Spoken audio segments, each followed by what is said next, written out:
Okay, to make sure you're notified when I post a new video and to make sure they appear in your subscription list, click the bell.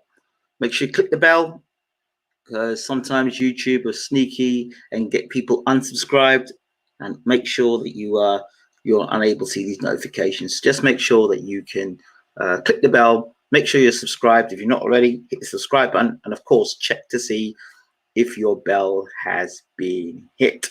If you haven't hit it already, do get around to hitting it. Okay, this is the man that we'll be talking about today, or I'll be talking about today. Francis Ngannou. Francis Ngannou. This is the guy that I really want to talk about. And I'm serious. I want to talk about this guy. Yes, Ruben, I hope you can see me clearly on YouTube. I'm doing it a little differently today, but I hope you can see me. Yes, so this guy, Francis Ngannou, I watched him only because it was by chance I saw him. Because I watch John Jones. I love John Jones, and I watch McGregor because he's just got a big mouth. But John Jones really, Ngannou is someone who's really caught my eye. I've seen a lot of big UFC guys, and a lot of them, they're pretty useless. I've seen, and there's some guys who are pretty technical as well. But this guy here, Ngannou, I thought myself, I looked at him once, I thought, he's got something about him. Looked at him again and said, yeah, he can punch. I see him slipping certain punches, cracking the right hand in, sitting up the uppercut. Thought, yeah, this guy's quite tasty. So I wanted to know a little bit more about him. I'm seeing him knocking guys out. I'm seeing him knocking top-level guys out as well. I thought, let me find out a little bit more about this Francis Ngannou. So here it is. He's born the 5th of September 1986. So he's 33 years old. He's known as Predator. He's a resident of Las Vegas, Nevada. He's Cameroonian French. I thought he was Nigerian. Okay. His weight, he's 6'4", 259 pounds. So he's 18 stone 7 pounds. Okay. He's a heavyweight. He's got an 83-inch reach advantage of each reach. And his trainer is Dewey Cooper. His mixed martial arts record is 18 fights, 15 wins, 11 by KO, 4 submissions. He has 3 losses and 3 by decision. So he's never actually been knocked out, which is a good sign. It shows he has some sort of durability about him. Okay, so he's big enough at heavyweight, 6'4". He's not overbearing. He's 6'4". He's 18 stone 7 pounds, wasn't he? Nearing 19 stone, and he's carrying the weight well, and he's of solid muscle, and he's knocking guys out cleanly, right? So that's something that I'm finding really interesting about this guy. The thing is, if it were me, I think this guy has the ability to become the heavyweight champion of the world of boxing. He might be the guy who could cross over from the UFC and go into the heavyweight division and become world champion. I think so, but it's how they do it. They've got to pick the right fights for this guy. Obviously, you've seen in his UFC career, from what I've noticed, he's been beat by guys who are technically better than him. I mean, he's no Muhammad Ali. He's no Tyson Fury, you understand? But what he does have is that one-punch power. He seems to have some durability. He can fight a bit. But what I like about this guy as well is I think he would be able to make the change. He's 33 years old now, so he's not like a lightweight or welterweight. These guys get better as they get old. These heavyweights. When I look at this guy, I think to myself, Samuel Peter. Samuel Peter became the heavyweight champion of the world. And there's no way in hell you can tell me that Samuel Peter is much better than this guy, technically. And Samuel Peter was able to drop Vladimir Klitschko, who is technically one of the best around, according to many. So, yeah, I know now we're talking about, see, before we talk about stamina and all this stuff, we need first to talk about the idea. We first got to have the idea in our heads. So his goal is to be heavyweight champion, but his coaches put him in MMA. Francis has incredible counter punching. Thank you very much, Watcher. Thank you for talking to me about this. So I wanted to find a bit more about this guy. And it shocked me because he has a love for boxing. So he wanted to box. He had ambitions to become heavyweight champion of the world. So it's in his DNA anyway. Stamina can be trained. You can get fit. I dispute the thing about stamina. If anyone's got stamina issues, it's Conor McGregor. He's a guy that's got stamina issues. But this guy here, you see, 3 rounds, with every punch he's throwing, he's looking to knock you out. But if he had no disrespect to an MMA trainer, but when you've got a boxing trainer teaching you sweet science, you learn how to pick your punches, how to choose when to throw your punches. And this guy is predominantly, he's a counter puncher. Although he's aggressive, he's a counter puncher. His mindset is set to when you throw punches, he'll make you miss, he'll make you pay. That's a boxing mindset. The thing is, he's an MMA fighter, so he's got to think about kicks, blocks, takedowns, all sorts of other things he has to consider. If he can just take all that away for a second, and he's just told, listen, you got to watch the left hand, you got to watch the right hand. That is it. That is it. Left hand, right hand. No chokeholds, no submissions, no flying kicks, no Superman punch, no getting choked up. None of that stuff you have to worry about. Just pure savage boxing. That's a different sort of energy, because mentally, and I can tell you from experience, mentally, when you are the conversion between from kickboxing to boxing, I fought when I was much younger. I did something called BCKL, which was, you had 2 styles. You had open class, which was you could do spinning back fists, reverse kicks, all the stuff you could do, and almost no holds barred. The thing about it was, you can, if you threw punches and you made full contact, it was okay. So if you hit somebody when you were doing your moves and you counted and you hit them and you drew blood, it was okay. But in semi-contact, which I was in the other sport as well, if you hit a person too hard and you go through the shot, you get disqualified. I got disqualified a few times. That's why I just went full contact in the end. And eventually I got fed up with the kicks and all stuff. I went into boxing. This guy's had years and years and years of what was I going to say? Years of worrying about kicks and punches, kicks and punches. If you're just worried about punching alone, the stamina level, the mentality, maybe we're mentally strong enough to do it. Watch this. Francis sparred rounds upon rounds when he started boxing in France. His stamina is getting better. I think he goes pro in boxing. He has less to worry about and can focus on defending punches only. Exactly. You're bang on there, Watcher. So that's the first thing. So I'll break this guy down a second, and let's. For me, my mindset has changed very much because the way I'm entering the sport now in a different mindset. People just have to read between the lines, but I look at a fighter now as I would look at a potential client. So looking at this guy, and I would be investing money in this guy, and I'd be saying to myself, can this guy become heavyweight champion of the world? How far-fetched it for him to become heavyweight champion of the world? Let's look at the history of heavyweight champions of the world. I'm not saying for him to become undisputed heavyweight champion of the world. I'm not saying for him to be an all-time great heavyweight champion of the world. I'm just saying become heavyweight champion of the world. Be the first guy to be UFC champion and heavyweight champion of the world. Twofold. Can he do it? Is it possible? It is possible. It is possible. Has he got the punching power to knock out any of the top heavyweights? Joshua, White, or Fury? Has he got the power? Yes. Yes, he's definitely got the power. There's no doubt about it. He's got the one punch knockout power. Yes. Okay. All right. Is he easily outboxed? Maybe so.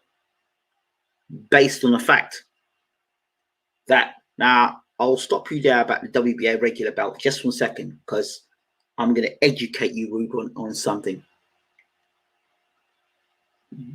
the is he able to make the transition? And I'll say he can, definitely. Can he become heavyweight champion of the world? Yes. If Axel Schultz could become heavyweight champion of the world, if God, there's so many heavyweights. If Michael Moorer could become heavyweight champion of the world, no disrespect to Michael Moorer, but this guy can be heavyweight champion of the world. This guy can become heavyweight champion of the world.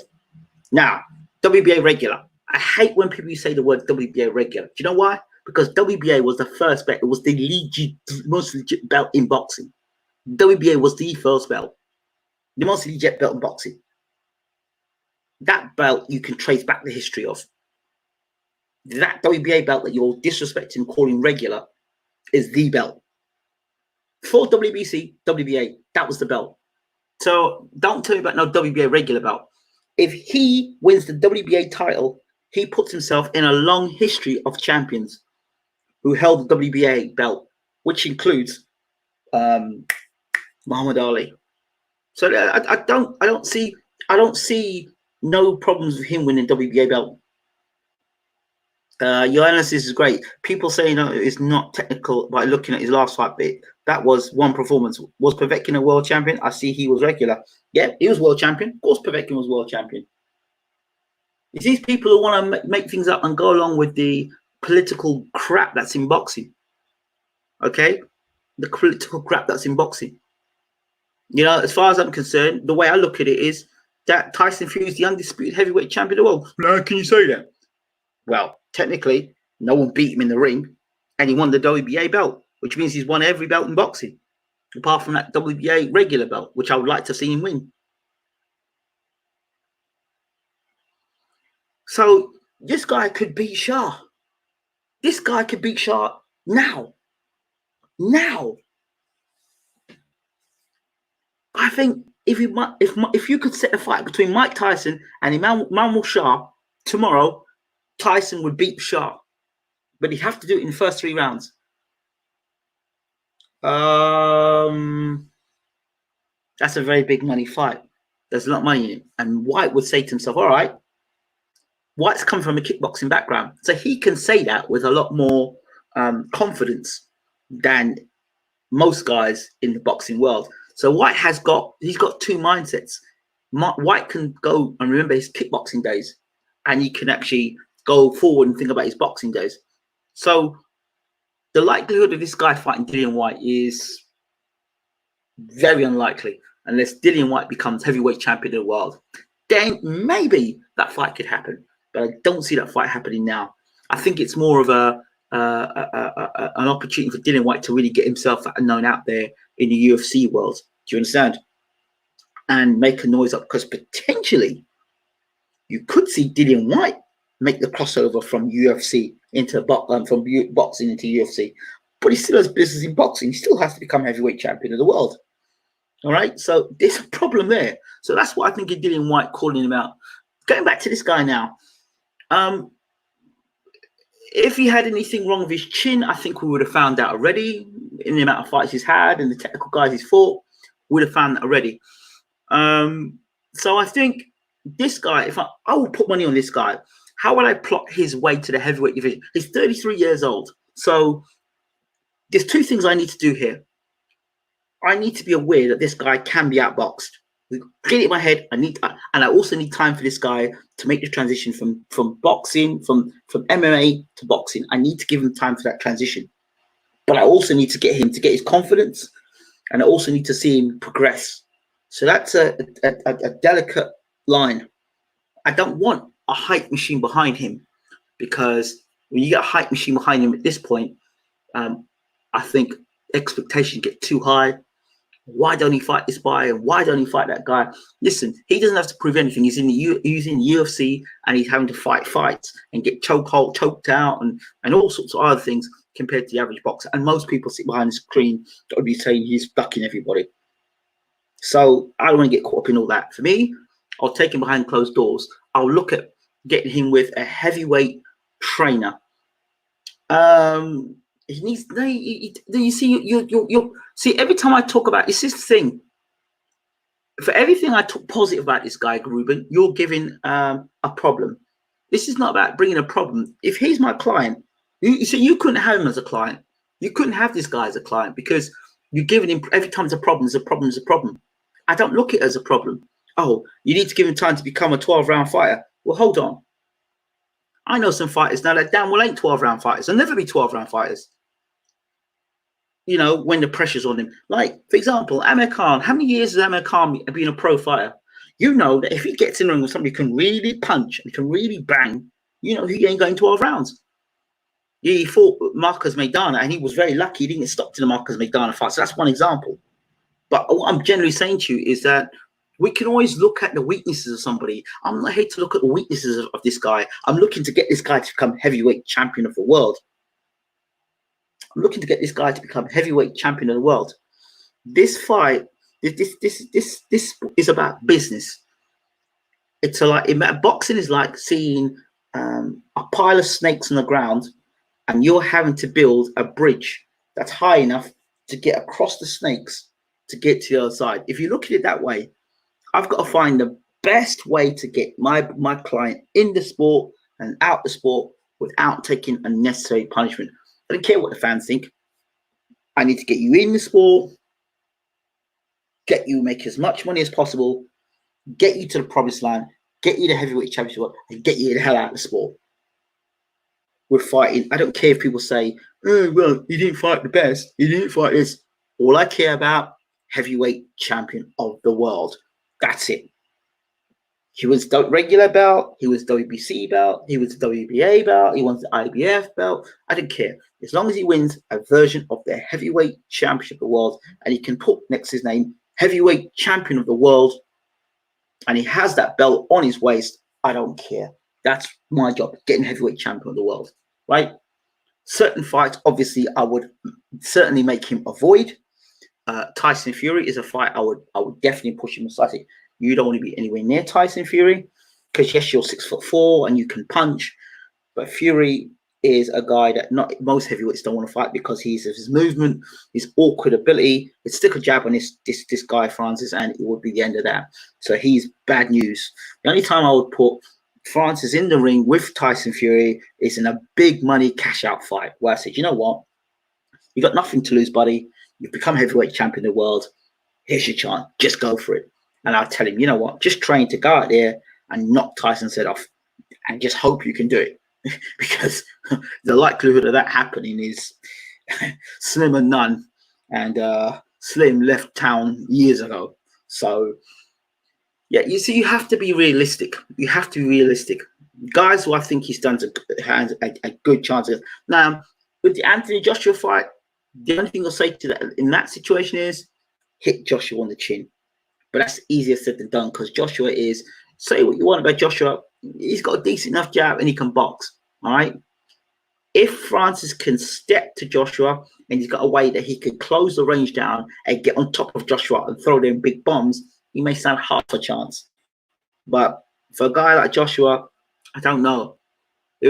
Francis would have to brawl with somebody like this guy. Francis would have to brawl with Joshua, and in so leaves himself in a position to get knocked out. Yes, his counter punching skills are good against MMA fighters, but now you're trying to counter punch someone like Anthony Joshua, who is a heavyweight champion of the world and can box to a degree and has got skills to box and move, and so that is another fight that he would need to be careful of. Again, I'd more throw him in with Joshua than I would throw him with Fury because Joshua has shown vulnerabilities around the chin and has shown that when you hit him and hurt him, if you stay on top of him, as Ruiz did, he doesn't recover well. Klitschko let him off the hook. A guy like Ngannou now, if he hits Joshua and he hurts him, he'll get him out of there. What I would want to see now, if I'm training now from a training perspective from Francis, I'm training him. I'd want to see him tighten up at his punches. I think his punches will tighten up if he stops the MMA stuff and UFC stuff and gets no disrespect to his trainer. I'm sure his trainer's doing a beautiful job, but now would be the time. Now would be the time. If he was thinking of becoming heavyweight champion of the world. Now's the time I'd be thinking of changing my trainer. If not changing my trainer, then bringing somebody on board who could actually teach you to polish up on them shots a bit more, polish up on them punches. I'd like to see you polish up on them punches. I'd like to see you polish up on them punches. I'd like to see how he's got a wicked uppercut on him. Absolutely wicked, world-class uppercut. I'd like to see him work on his jab a bit more, work on his footwork, moving his head a little bit more, So how good he is at moving up close, getting up close and personal with a guy, letting him throw shots at. He's going to be an inside fighter because all these heavyweights, he'll be an inside fighter if you're fighting guys like Joshua and Fury. But he's quite a decent size at 6'4" anyway. So I wouldn't mind watching him and Big Baby Miller. Now that would be a great fight to watch. Him and Big Baby Miller. Because this guy can punch. Big Baby Miller, I'm not sure about his punching power, but I'd love to see that fight. There's not many great technical boxers in the heavyweight division. Let's remember that. The heavyweight division has got great technical boxers. If you're going to tell me about technical boxers, how many great technical boxers are there in the heavyweight division? And then you look in the top 10. White, when he first turned over as a pro, was pretty raw. He wasn't a technical boxer. No, I wouldn't say that. He was a puncher. He was a slugger. He was a brawler. But if you look at now, Dillian Whyte, over the years, he's become a boxer brawler. He can brawl when he needs to, and he can box. So his style has evolved. And then you look at him and Del Boy. I wouldn't want to see him fight Del Boy. I wouldn't want to see him fight Del Boy. See, Del Boy's a dangerous fight, and I'll tell you why he's a dangerous fight. Now, Del Boy's what, 6'1", 6'2"? Ngannou's 6'4". Now, he's got a guy now who will be able to put pressure on him, educate pressure, who can slip, come under, come up, and throw hooks. No, I don't want that. No. I don't want any of that sort of heat. No. None of that. That, I don't want to see him against Chisora, that kind of fight. No. I would rather see him fight Joseph Parker than fight Derek Chisora. Because with Joseph Parker, he's a guy that doesn't really want to engage. If he knows he's got a chance of getting knocked out, Joseph Parker ain't going to want to engage with you. Just look at the Dillian Whyte fight. This guy has the ability to get in there and bully Joseph Parker, and he throw the left hook and right hand combinations. So left hook, right hand, I'll be saying to him, left hook, right hand with Joseph Parker. Back him up, throw the left hook, right hand. Gerald Washington. That's a fight I would give this guy. I'd give this guy the fight tomorrow against Gerald Washington. So Gerald Washington, I'll put him in with. Who else would I put him in the ring with?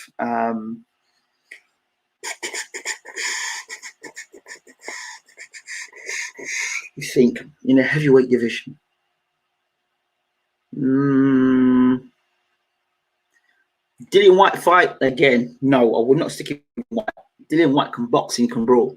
You understand? And he's getting better. He's a guy that's getting better, Dillian Whyte. So I would avoid a Dillian Whyte fight as well. I'd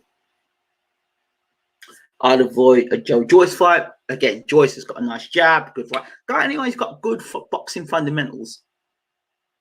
Do you mean? She's always become better as a brawler. Yeah, of course he's starching. Tom Little. yeah, that's a good fight.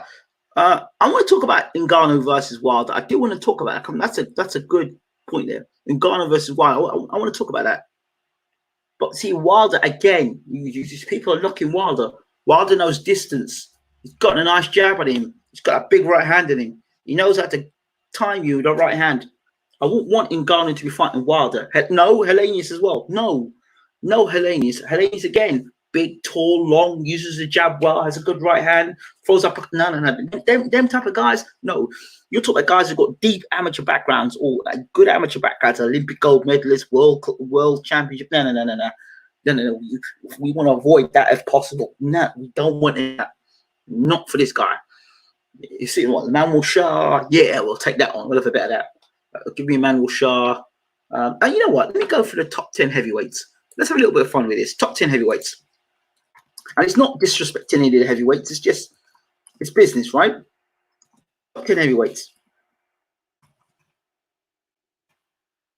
Top 10 heavyweights today, right? Boxing.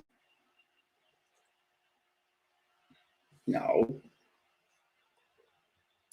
Okay, let's just go for the top. Just click the top 10 heavyweights. I don't know the flipping top 10 heavyweights of the world are, so that's how much I care. Okay, we've got Tyson Fury at 1, Joshua at 2, Wilder at 3. Okay, let's put those 3 out of the way. All 3 guys, no, forget that. Dillian White at 4, no. Andy Ruiz, no. Alexander Povetkin, no. Luis Ortiz.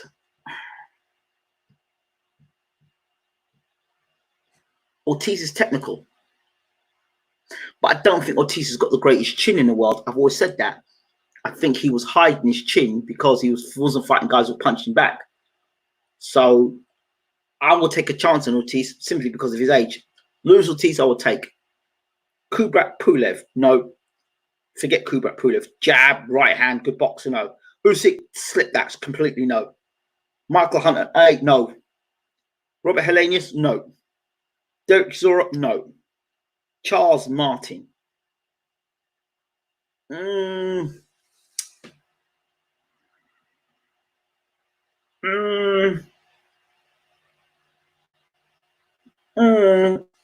Charles Martin, 50-50. Yeah, I might take the Charles Martin fight.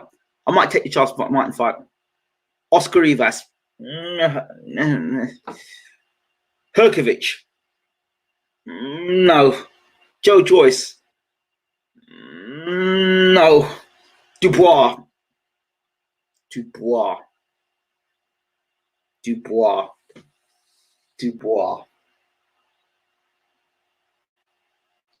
I'll take the Dubois fight.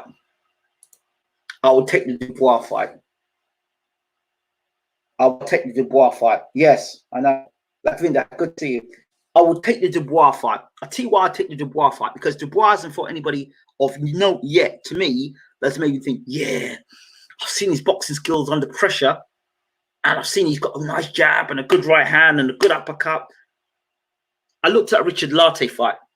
And based on that Richard Latte fight, and based on Ngannou and his punching power and his ability to engage and counter punch, I would forget Herkovich for a second. I would take Ngannou to fight Dubois. I would take that fight. Listen, Herkovich for me is a whole piece of hot and cold air at the moment. I don't want to hear nothing about Herkovich until he fights somebody that I can say, yeah, Herkovich deserves my attention. Herkovich is just a name at the moment. He means nothing. It means Herkovich means nothing to me. He means nothing to me until he fights somebody. All right? Until he fights somebody of note, I can say that I respect and say, you know what? That's a good fighter. Until he takes one of those, that's a good fighter, that's not going to fall over or doesn't want to fight no more, or he's doing it for the money, then Herkovich. If Tony Bellew came out of retirement and fought this guy, Bellew. I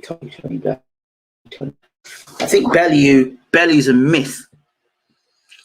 Bellew's very much a myth, and I'll tell you why I think he's a myth. Because I like Bellew. I thought he had the skills to become a cruiserweight champion, and he became a cruiserweight champion.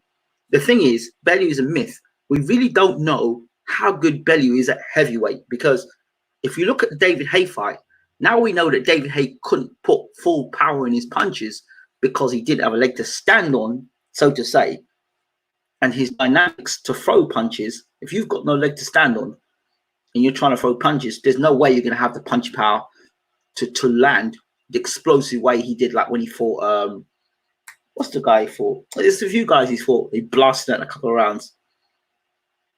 Like when he was punching hard, like when he fought John Ruiz, when he dropped Ruiz in the first round with that big punch in the first round. That was explosive David Haye. That David Haye versus Tony Bellew would be a different fight. I don't know if Bellew, that's when I know how good Bellew's chin is at heavyweight. So I don't know about Bellew. Bellew's an unknown force to me. He's unknown. He can box and he can punch a bit. But would I put Ngannou in with him? Bellew can box. He's got good boxing ability, but he does get dropped. So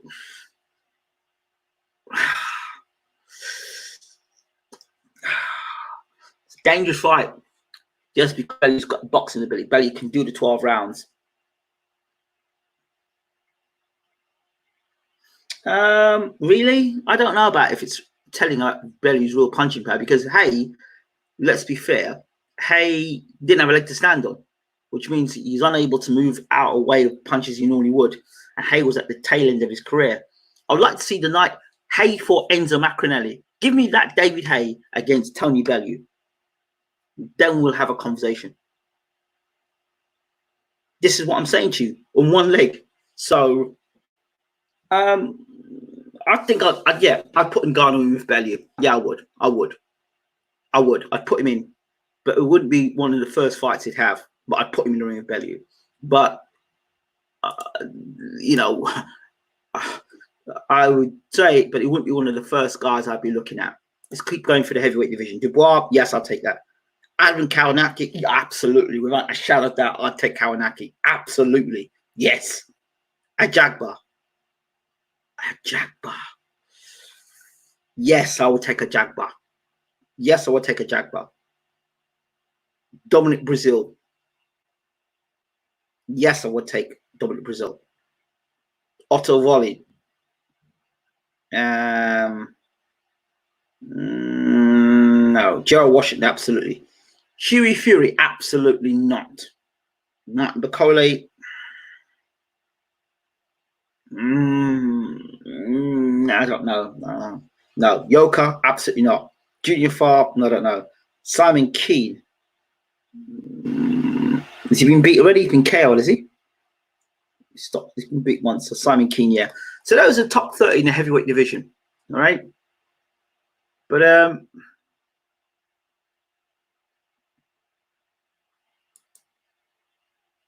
David Price.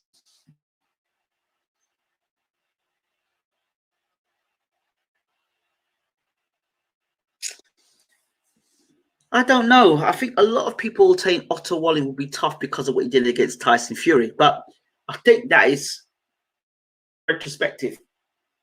Otto Wallin did well against Tyson Fury, but Tyson Fury, did he box very well in that fight? Question number one. Number two, I don't think Otto Wallin's that good. Price either sparks you or you get sparked out. That's what I'm saying.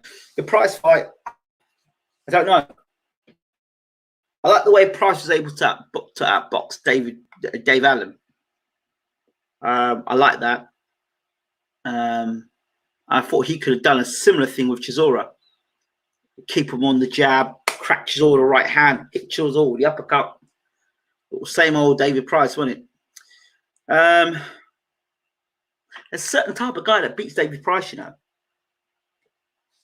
Allen versus Stavern. Ooh. Again, you're looking at a guy, see, Stavern and Chisora, these are veteran brawlers, right?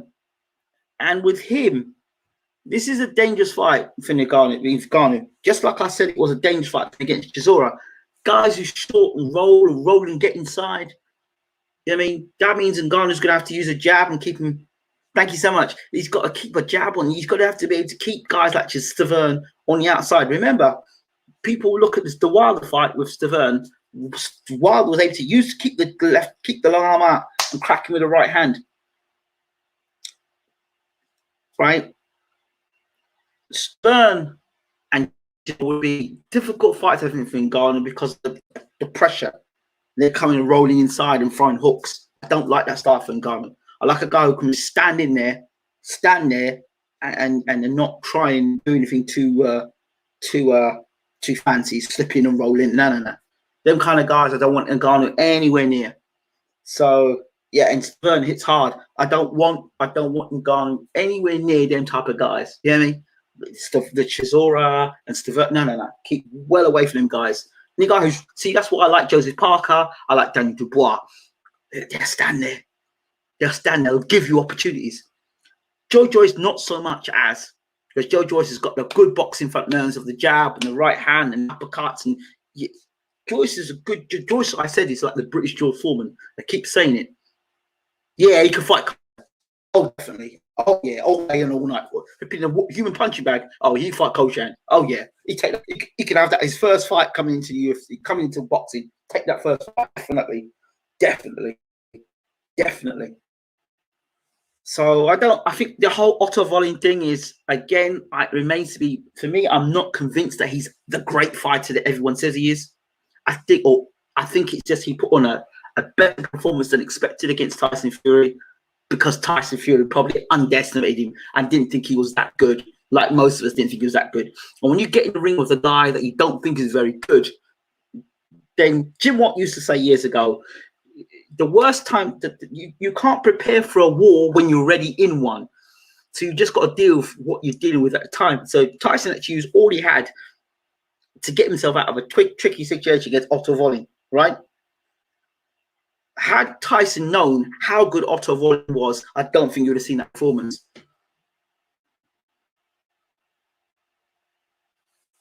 I don't think we've seen that. Jarrell Miller, I think that's a great fight. That's a great fight. I'm just concerned about Jarrell Miller's work rate. I actually think Jarrell Miller's a dangerous fight for Tyson Fury. I always say it because he's got the right style to beat Fury, which is get close, throw loads of punches, overwhelm Fury, put Fury in ropes, don't allow him to have that space to box. Styles make fights. Although, that's what I think. Whether Jarrell Miller can sustain that over 12 rounds and he's got enough punching power to hurt Fury, those are the two question marks about Jarrell Miller. But if Jarrell Miller can get inside and let his hands go, I think he's better than Derek Chisora. And let his hands go. You know, Jarrell Miller, it has come from that background as well. So if we look at Jarrell Miller and what he's done coming from that background, I think that this guy stands a good chance. This guy, Jarrell Miller, I didn't think had a record like this guy knocking guys out. Christian Hammer, yeah, Christian Hammer's a good fight. But don't listen. Don't mess around with Christian Hammer. You know, Hammer can punch. Do not mess around with Christian Hammer. He's one of them heavyweights that you got to be careful of. No. Don't disrespect Hammer though. Don't disrespect Hammer. You know, I would stick Christian Hammer with Dubois tomorrow. Or stick Christian Hammer with Dubois tomorrow because I don't think Dubois fought anybody. I think the fight against Joe Joyce has come too soon. He's fought nobody. And the first bit of terror that faced him was Richard Lartey. Kuzmin. Who? Yeah, I don't like that fight. I would swerve that fight as well. You look at guys that are not too clever. Dominic Brazil, yeah, we'll take that fight. Washington, yeah, we'll take that fight. Dubois, yeah, we'll take that fight. Those are three fights we'll take, definitely, without a shadow of doubt. Would we take a Dave Allen fight? Dave Allen's tough. He's strong. He'll throw punches back. But Ngannou's got that uppercut. I keep forgetting about uppercut. I wouldn't like to see Ngannou's uppercut hitting Dave Allen on the chin. I wouldn't want to see that. It's not what I want to see. I've seen a guy take people's heads off his shoulders with that uppercut. I think he's got a nasty uppercut. You know, Ngannou's got like one of, if you like playing like round Ready to Rumble, his special move would be that uppercut. I think he's got a beautiful uppercut, absolutely beautiful uppercut. I rate him highly with that uppercut. If you lost to Allen, there's no coming back. Well, that's not true. That's not true because this guy is coming from a UFC background. See, and you see the comments like that. You see the comments like that. See, I want to stop a second, just for 1 second. Commentators, promoters in boxing, and people that repeat this garbage is not good. When a person says there's no coming back, Bernard Hopkins lost his first 2 fights as a pro, or he lost something like that. He went on and became undisputed champion, won the Ring Magazine belt. So I don't agree with this theory that if a guy loses a fight, there's no way back. There's a rebuilding program that has to go about, but no way back. I disagree. When Amir Khan got knocked out by the boy from see now Prescott. when Khan got knocked out by Prescott, nobody knew who the hell Prescott was. No one was going to say there was no way back for Khan. He came back and became champion. Oh, there's that. So I don't know about there's no way back. Of course there's coming back. It's just stupid commentators that come at that nonsense. Adam Smith, people like that. People should get sued for that, you know. I think fighters should start suing commentators because loss of income. And I would encourage fighters boxers out there that are pro fighters that are listening, start to sue these commentators because they are actually affecting your income. Because when a commentator says there's no coming back from him, fans believe that. Fans actually believe that rubbish. But that's like me going to your workplace and you mess up on your job for the day. You know, you may have got it calculations wrong, or you may have forgot to do something, and I come into your workplace and say, well, there's no coming back for you now. How would you like me to do that? How would you like me to do that? Walk into your workplace and say to you, well, there's no coming back from that. I mean, it's not right. Suppose I walked up to Adam Smith and said to him, you know what? Yeah, you messed up with your prediction with Fury versus Wilder, the first fight. Oh yeah, there's no coming back from that. I don't see why commentators should be able to say nonsense like that. And I tell you another one: promoters who can't fight a lick. I hear promoters saying he's done. It's the end of him. Well, who are you? Who are you to say when a fight is done and a fight is not done? Just because it suits your perspective, because you're trying to protect your fighter. We all know that you don't want Anthony Joshua to fight Deontay Wilder. We all know that. Your old man told us he didn't want to fight Deontay Wilder till 2021. We know that. We know that. We all know that. Okay? So don't go around telling people that Deontay Wilder's done. Don't say that. And we're not going to negotiate with Deontay Wilder. We are not going to negotiate.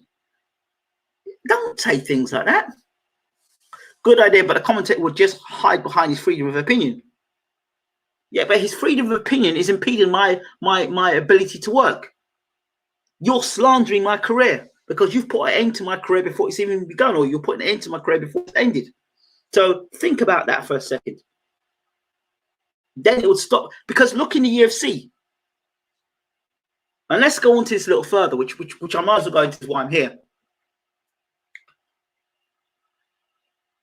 I talked yesterday, if you were able to watch it, on my walk on Worthing about pay-per-view fighters. Let's take this one step further.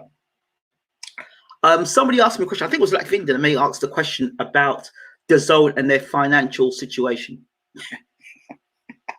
Well, there's a few things I want to say. I don't know the situation. I don't know. I haven't read the background, but I heard that DAZN have got some financial problems. Well, you're going to have financial problems. Stevie Wonder could have told you that. You decide to spend how much money to sign Gennady Golovkin? How old is Gennady Golovkin? You look at the guys that DAZN have signed, for the most part. How many of them have actually got personalities? How many of them would you say are pay-per-view stars? How many of them would you say have got crossover ability? You can't honestly tell me. You can't look me in the face seriously and tell me that Canelo's got personality. You can't tell me that. I mean, the guy doesn't even speak much English. You can't tell me, right? He can speak English, because I've seen a guy talk to him in English and he's responded in Spanish or whatever, a Mexican or whatever. I've seen him blatantly look at an Englishman, look somebody talking English to him, look at him, and then I'm thinking, you lazy bastard. You look at me in the face. You look at me, you nod your head, you know exactly, and I can see in your eyes, you understand exactly what's being said. And then you go, because you just can't be bothered. You can't be bothered. But personality-wise, how many crossover stars has DAZN signed? Again, this is not a knock on Anthony Joshua, but you wouldn't say Joshua's got personality. I'm not ever kidding, but if we're talking solely personality, Devin Haney, GGG, or Canelo, well, first of all, who knows Devin Haney? Devin Haney is getting known now because of Floyd Mayweather. Okay, what you're seeing here, let's break that down. What you're seeing here is you're seeing a war begin. Ryan Garcia was very vulnerable as a fighter, and the Renaissance took him under, and they looked after him. So they're looking after Floyd, seeing Devin Haney, has pulled him in and looking after him. Right? So agendas. Canelo has no personality. Although I like him, he's not. What's your selling point in Canelo? What is your selling point in Canelo? So I've got Canelo here, and Canelo walks into my office today in England, comes in my office in England. What's his personality? What personality has he got? The guy's got no personality. No personality. None. AJ. So what's his selling point? He's big, he's strong. He's big, he's strong. And yes, he's big and strong. I get it. But what is Joshua's personality? He's big and strong and he's heavyweight champion. What's his personality? Joshua's not a personality. He's not a personality. All right? So forget Joshua. Don't even talk about GGG. Don't even talk about GGG. Huh? Don't even talk about GGG. It's nice. No. You don't need personal. If you already said that's my point, that's the ignorance. So you don't understand business of boxing. So you're the reason why DAZN's in the position it's in. That's why you Ruben, have still got a lot to learn. What made Hagler, Hearns, Leonard, and Duran? What made those four guys so great? Why do people always talk about the Fab Four? Hagler, Hearns, Duran, and Leonard, because they all had personalities. They were all personalities. Then look at the heavyweight division. You're George Foreman, Muhammad Ali, Sonny Liston. They all had personalities, different types of personalities, but they had personalities. What made the middleweight division so exciting at the time it was? Ben, Eubank, Watson, Nunn, Roy Jones. Personality. Not just a guy who threw punches. Personality. You knew who they were. You knew who they were. You do need personality, because this is what we talk about: longevity, crossover ability. This is the problem, right? Because obviously people are getting overpaid, and the reason why they're getting overpaid is because there's a war going on. There's a war going on between the various different networks. I've got the best fighter. I've got the best fighter. I've got to keep this fighter. I'm going to steal this fighter. But it's not just getting the fighter. It's what you do afterwards with that fighter. How do you promote that fighter? Mike Tyson's personality was built over the years. Yeah, he's built this dude. He's a wrecking machine. But look what they did. They put him in cameras.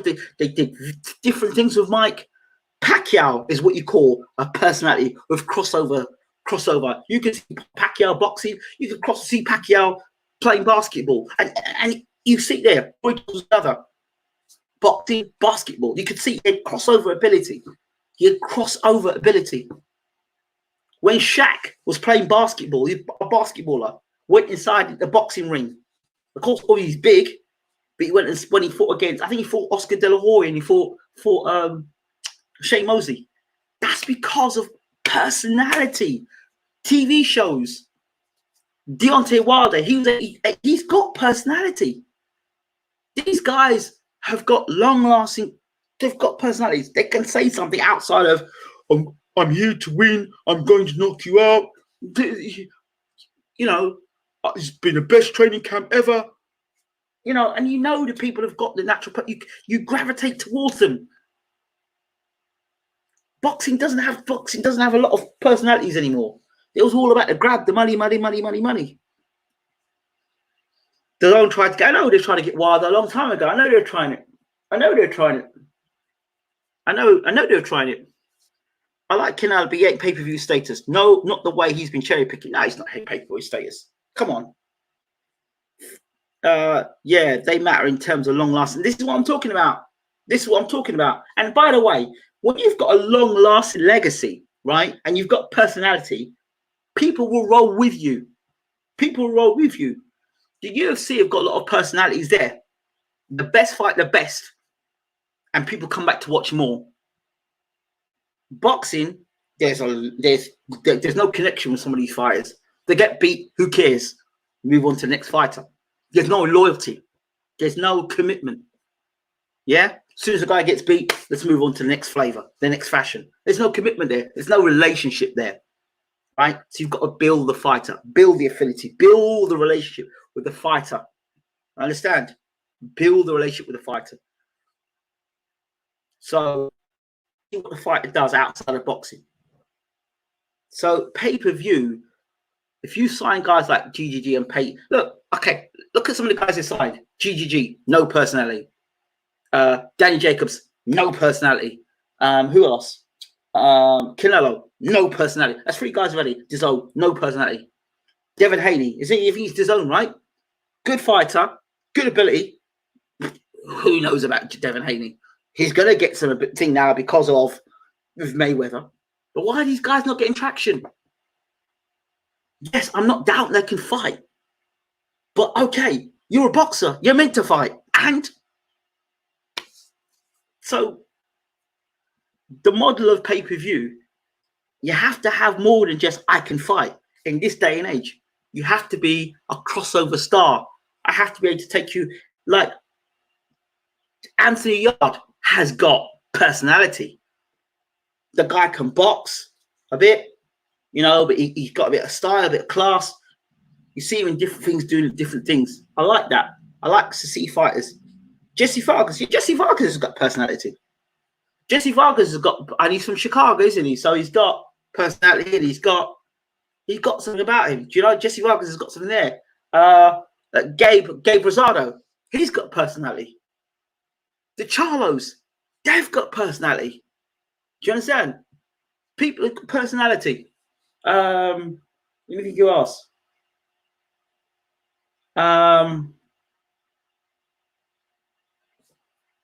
Ahara Davis, like him or hate him, he's got personality. You know what I mean? He's got personality. You can decide if I like him or I hate him. You can love to like him, you love to hate him. There you go. Nigel Benn, personality. Chris Eubank, personality. Joe Kawasaki, personality.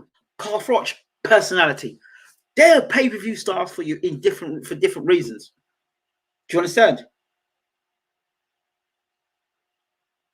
Andre Ward had a personality, but some personalities people just don't like. Andre Ward is very straight talking, and he just tell you facts. He'll just tell you facts. He's not going to sit down and tell you a whole heap of rubbish. He'll tell you facts about yourself, and that's what a lot of people don't like about Andre Ward. Andre Ward just told you what it was. You know, you're not going to beat me tonight. No, it's not going to happen. This is what's going to happen, and this is what I'm going to do to you. You can say what you want, but this is what I'm going to do. He wasn't into all the back and forth and that stuff. Ward just told you as it was, and that was it.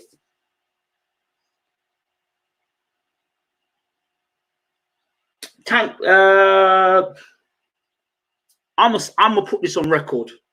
Tank Davis is a bully. Tank Davis is a bully, and I believe when somebody finally puts it on Tank Davis, it's done. Tank Davis is the next Broner.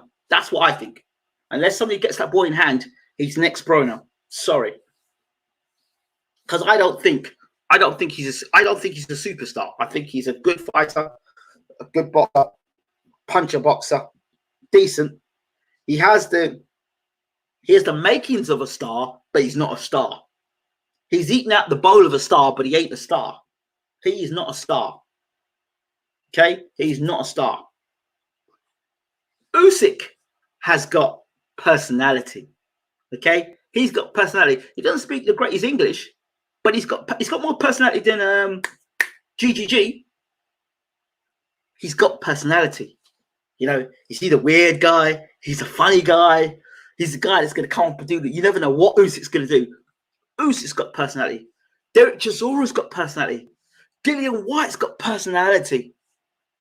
But you've got to remember, are these guys getting pushed the same way as a Canelo? Ryan Garcia's got personality. But Ryan Garcia, when you look at Ryan Garcia, when you look at him and how people get to know about Ryan Garcia, you don't think Ryan Garcia great boxer. You think Ryan Garcia, that guy that was on the mitts throwing all them punches all the time. Chris Eubank Jr., one of my favorite. I've admit now, he's one of my favorite boxers. Not because I think he's a great fighter. No. or I think he's a great boxer. No, he's one of my favorite fighters because he's got personality.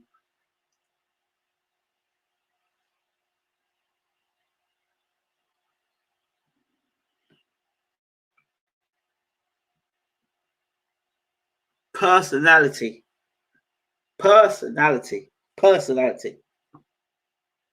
I like Chris Eubank Jr. In fact, I like him a lot. He could very quickly become one of my favorite British fighters. Why do I like him? Because it's not about him having an unbeaten record, or he's related to his father. He's now built his own legacy, right? Who do I think has got the most? Ryan Garcia. Ryan Garcia is just like the next Oscar De La Hoya. But whether Ryan Garcia can actually fight, that's another matter altogether. Whether Ryan Garcia can actually fight is another matter altogether. Gaethje was never a cash cow. HBO hyped him, but he could never carry the pay-per-view by himself. And his resume is padded. Biggest hype job in the last 20 years. I've said it. Teofimo, I like Lopez. I like Lopez. I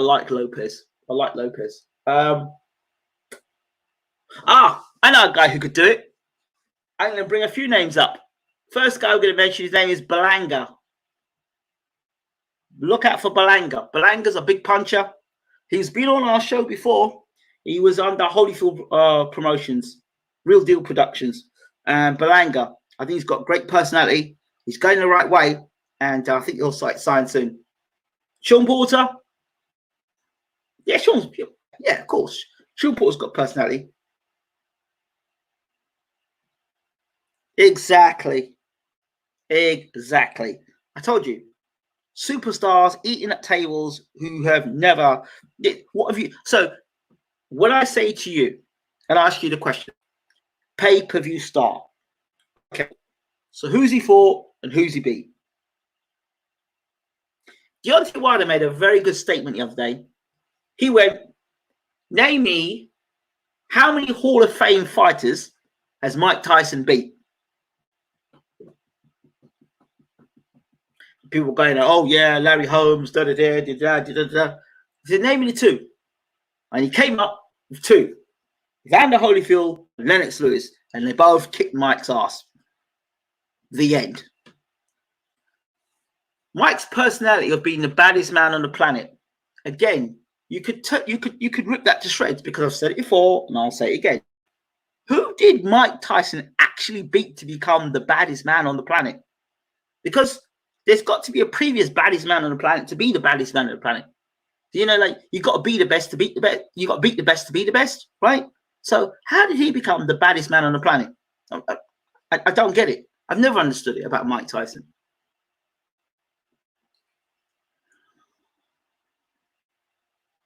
Let's see there. Nassim Hamed. Now you're talking about the total package. Total package. Nassim Hamed could talk, could fight, could dance, could advertise, talk shit. Hamed had it all. Perfect. Or as they go, perfect. That Hamed, perfect. When he knocked you, when he went to knock you, he decimated you. He had a cheeky smile. He took a whole heap of shit. Hamed, yes. Now let's go back to this guy, Francis Ngannou. Has he got personality? Hell yeah, he's got personality. Can he punch? Yes, he can punch. Has he got some boxing ability? Yeah, he's got a bit of boxing ability. Can he become heavyweight champion of the world? Why not? Why can't he become heavyweight champion of the world? Oh my God! But yeah, his resume. Who cares about resume? Who cares about resume? How many guys? How many world championships did Hamid take out? And who actually beat Hamid? When you talk about Hamid, who beat Hamid? Pereira beat Hamid, yeah. At the end of Hamid's career. Come on, man. Come on. Hamid weren't trained properly for that fight. Emmanuel Stewart ruined Nassim Hamid. That's a fact. Emmanuel Stewart ruined Nassim Hamid. Nobody wants to accept that. I'll tell you, he ruined him. Made him become a flat-footed puncher. And Bashir said, don't do it. Love Hamid, man. I don't hear no shit talk about Hamid. I don't hear no shit talk about Hamid. I don't hear no shit talk about Hamid. Talk about Hamid. Resume. To him. Okay, Ruben, give me one of your fighters. You talk people's resumes and end of. Give me a resume of one of your fighters. Go ahead. Let's talk about Herkovic. What's his resume? Or Kuzman. Let's talk about his resume. I'll tell you what. Let's talk about Adam Kawasaki. What about his resume before he got knocked out by Hellenius?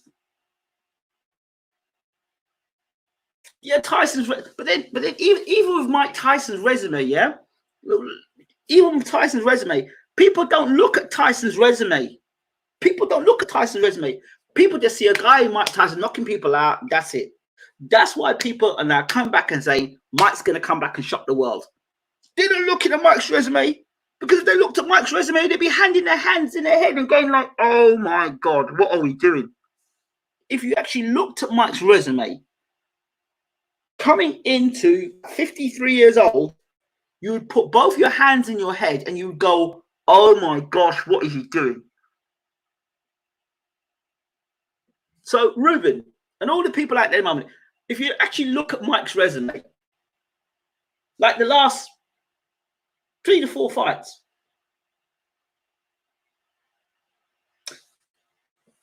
let me ask you all a question, serious question before I end. Hello, I was just agreeing that Mike Spencer wasn't that good. After Wilder said he lost 2 fights he fought. Yeah, let me finalize this up. Let me wrap this up for you. Would you back Mike Tyson to beat Deontay Wilder?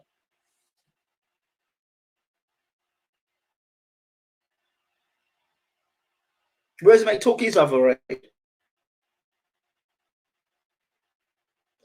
Would you back Mike Tyson to beat Deontay Wilder? All the crap that's been talked about Deontay Wilder. Would you back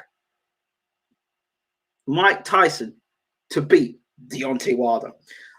Tyson was generational. I'm almost 40, and he was one of the biggest entertainers in the 80s when I was coming up. When you delve deeper into his resume, you have to conclude Wilder was right. He is right. I've said it for years. Mike Tyson's career was built on a whole bunch of. They talk about Deontay Wilder's. Oh, he only fought bums. Go back and look at Tyson's record. Go back and look at Tyson's record and how they built Mike Tyson. It's the same way they built Mike. It's the same way they built Deontay. But people won't admit that. Go back and look at the old Mike Tyson documentary where Bill Caton basically said, "Listen, we didn't care if Mike was knocking out bum of the week. There were people behind Mike Tyson said, we didn't care he was knocking out bum of the week. All we cared about Mike Tyson was seeing the image of this guy knocking heavyweight over. That's all we cared about. And that image brought terror within the heavyweight division." I'm not saying Mike couldn't fight. Oh my God.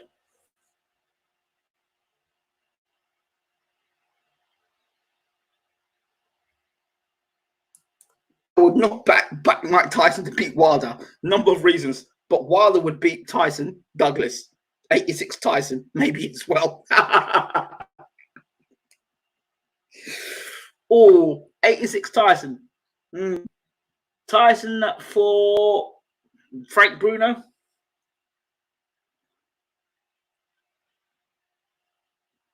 I mean, first of all, for Wilder to beat Tyson, he's got to put him on the back foot. So Wilder's gonna have to drop that bomb on White Mike early.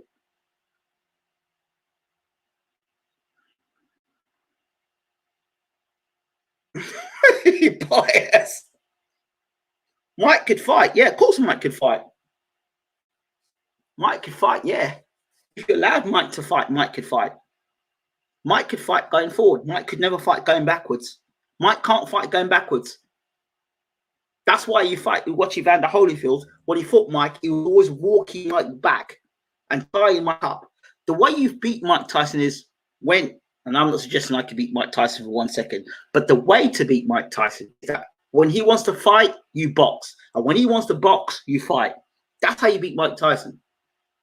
So when Mike wants to start brawling with you, you got to box him. And Mike wants to go and box, you got to fight him. Everything can meet the heavyweights.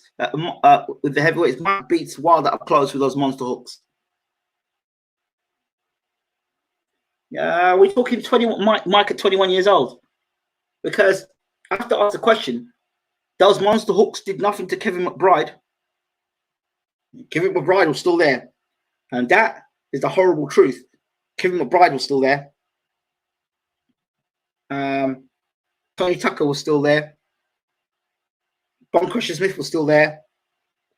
Lennox Lewis was still there. Evander Holyfield, a blown up light heavyweight, was still there.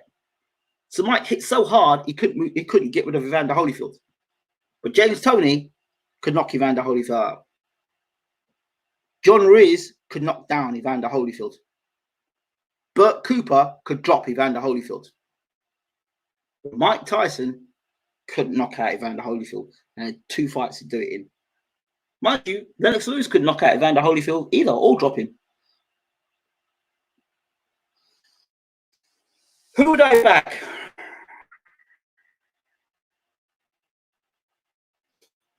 They both have something in common, but for different reasons. Wilder and Mike. I'm not sure if Wilder can generate power backing up. I've seen Mike knock guys off the back foot, knock guys out going off the back foot. Buster Mathis, where Buster Mathis had Mike on the ropes at one point, and Mike just rolled off the ropes and through a combination dropped Buster Mathis. But that's this guy that shorted him. I don't know.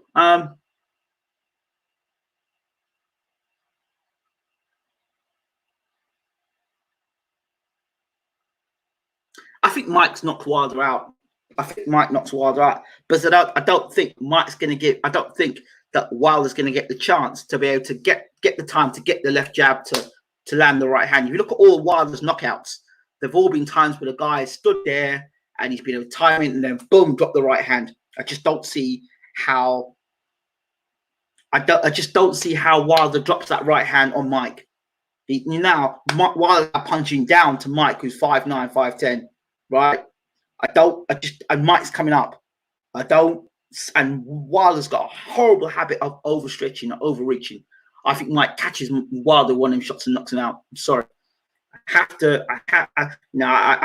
think Mike would knock Wilder out. Wilder overstretches technically, and he'll overcompensate with one of them right hands, and Mike will come and slip under and throw them left hooks. I'm talking about Mike Tyson that fought Mitch Green. That Mike Tyson with all that head movement and stuff. Nah. Mike knocks Wilder out. Yeah, no, but Arthur Spilker, man, it's a southpaw, first of all. Arthur Spilker's a southpaw, and he was learning how to box. Remember, he was learning how to box under Ronnie Shields. Forget Arthur Spilker. Arthur Spilker can't. Arthur Spilker doesn't. Arthur Spilker's a boxer. Mike's a puncher, and he's a brawler. I just don't see this comparison. I know it's different. Mike will be leaping at you. You forget Mike used to leap off the ground. So he was what, 5'9", 5'10". He was about 6'3" when he was throwing the left hook. So I don't see how Wilder is able to compensate for Mike's speed, punch power, combinations, head movement. Nah. I think Mike knocks Wilder up. Is there a stage where Wilder could knock Mike out? Yes. If it's the Mike Tyson that fought Kevin McBride, yes. The Mike Tyson that fought Danny Williams, Mike got injured in that fight in the second round. Danny Williams was the guy in the night to capitalize on it. But Danny Williams is good up close, short. He's good at throwing punches and combination uppercuts, hooks, and right hands up close. He can fight on the inside. That's why Danny Williams was so good. He could fight in the pocket. Danny Williams is good for that.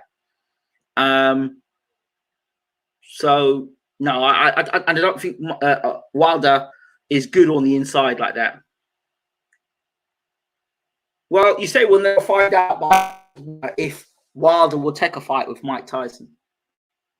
Because if Mike's back and Wilder talk all of the crap, then Wilder versus Mike Tyson, could I see it happening? Yeah, I could see it happening. Yeah, I could see Wilder versus Mike happening. The Mike that fought Botha. What you mean the Mike that was getting outboxed by Francois Botha? Severn versus Mike Tyson. Yeah, but Mike like guys. Mike like guys. When you talk about Severn versus Tyson, you got to also talk about Tua versus Tyson. They're them sort of guys. Chisora versus Tyson. Them short guys. No, I think Mike would have been a bit too much for Berman. I think Berman would have given him a great fight. I just think Mike's fast of hand and foot. Mike would have beaten Severn to the punch, I think. Severn's a thinking fighter. He's a counter puncher and a thinking fighter. But I think Mike's speed of hand and foot, it takes away Severn's best attributes. Severn likes taller guys that come at him. They can roll him for the left hook and get inside. He likes guys that come like that with a little height. I think that Mike Tyson takes that away from Severn. Severn ends up being the taller guy in the fight against Mike Tyson. Severn's what, 6'2"? Mike's 5'9", 5'10". No, I don't think it's a good fight.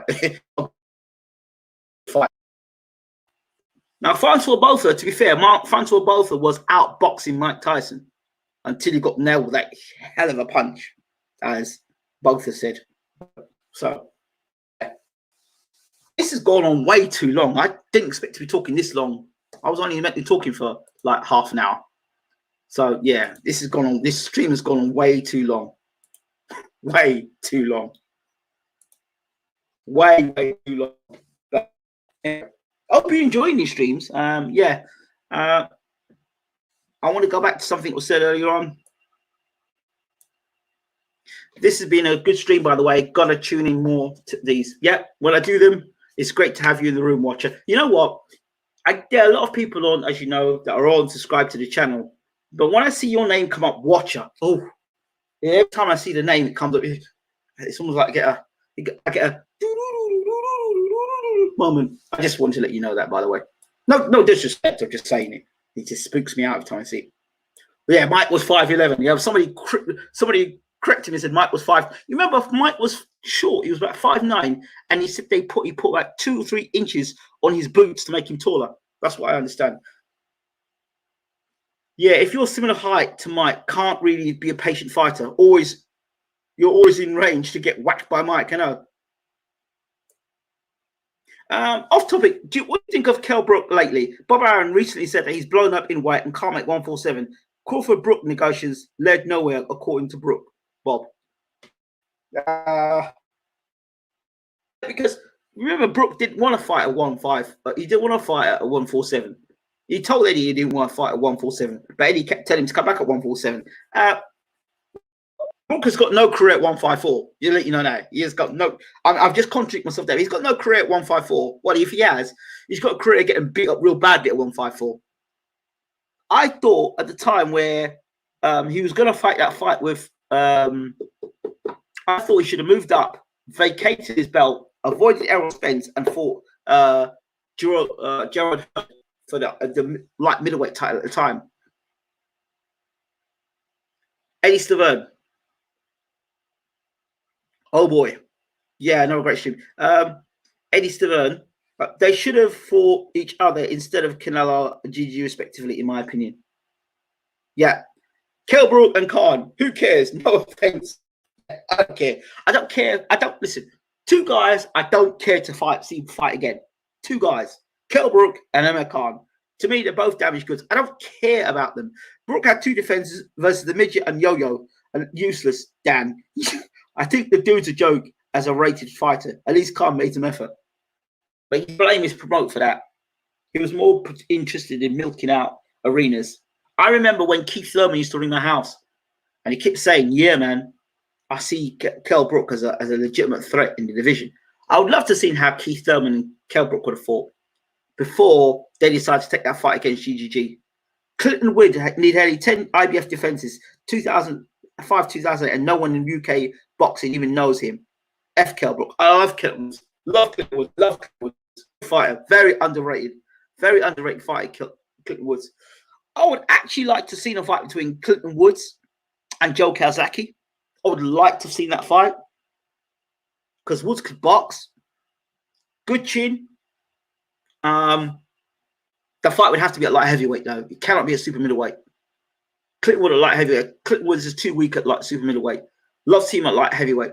Now, because Calzaghe regularly made it a habit of ducking Glenn Johnson. And I don't know why he never wanted to fight Glenn Johnson. George Groves fought Glenn Johnson. Carl Froch fought Glenn Johnson. But Calzaghe didn't want no part of Glenn Johnson.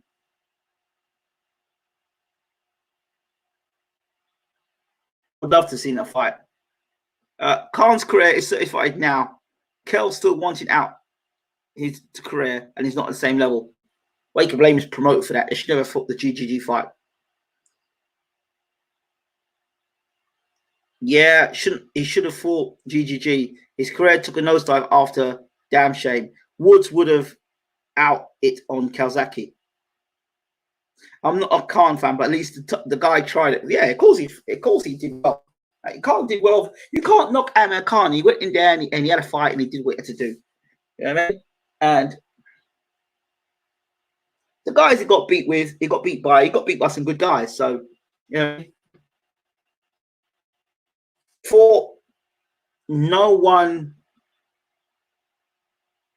going up 2 weights, the next fight against the number 1 welterweight killer, LOL. Yeah.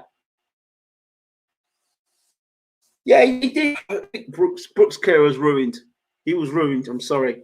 I don't care what his promoter says. Oh, looking back, we shouldn't have taken the fight. You shouldn't have taken the fight anyway. But you don't care. It's all about money for you, and that's it.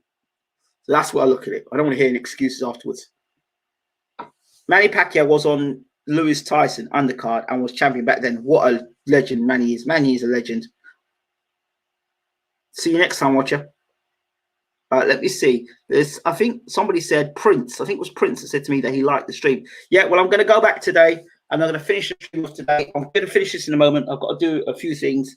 I'm going to finish this and then I'll be going back to do my PSE, Pro Evolution Soccer management mode with my Luton Town team as John Barnes continues to manage Luton Town. I felt bad for him after the GG battle. They all seem to radiate towards Kell Brook. Khan gets a lot of racist abuse of fans, but know why he seems. Don't know why he seems a good dude. Yeah, he's cool. Khan's cool. I don't know myself. It might be his personality. Amir Khan is a personality. He's a personality. Billy Joe Saunders' his career like Joe Calzaghe. I wonder if he'll end his career like Joe Calzaghe. Career to at least Brook in chances. Well, he'll be taking a big chance soon. I hope he's training hard because Canelo's coming.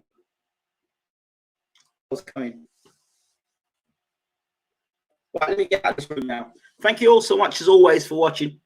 Khan posting about his wife and AJ did damage. Haha, what a plonk doing that. Haha. Poor AJ brought into Khan's weird mind. Yeah, that is it really. And the Skype thing. Yeah, Khan's correct, to be honest. If I right in British world, let's not even talk about that. That's another day. The next time I come on here, I'm gonna go for a walk later, I think. Either today or tomorrow, but I'm going to do a talk, and the talk is about scripts in boxing. That is going to be quite funny. Right, let me get out of here. Thank you all for watching. As always, this has been Bwtm. Don't forget, click the subscribe button and make sure you hit the bell. Check and see that you've hit the bell so that when we go live, you can join in. Take care, everyone. Be safe.